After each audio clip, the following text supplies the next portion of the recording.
زمین دور خودش میگرده اما من فقط دور تو میگردم.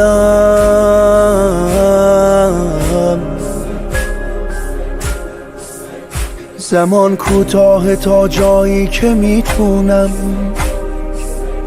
دلم را عاشقت کردم. دوا وقتی توی شیرین دردم. از غیر تو باید برید، باید غم تو رو خرید. از دور و اطراف زری باید تو رو نفس کشید. نفسم دیگه در نمیاد، نفسم شده فاصله ها قفسم. چجوری به حرم برسم؟ نفسم دیگه در نمیاد، نفسم شده فاصله ها قفسم. چجوری به حرم برسم؟ رو قلبم سنگ دوری تو زدم از بس، شکسته مثل شیشه.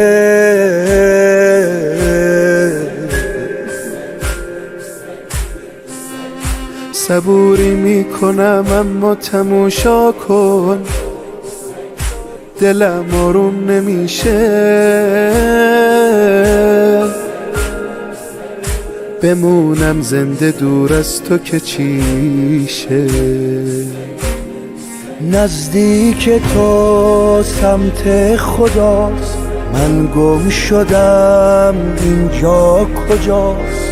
به کعبه سجده میکنم اما دلم با کربلاست. نفسم تو رو هرچی که میشه قسم، دیگه بند اومده نفسم. چجوری به حرم برسم؟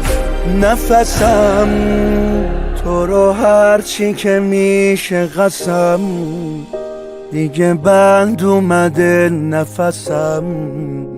چجوری به حرم برسم؟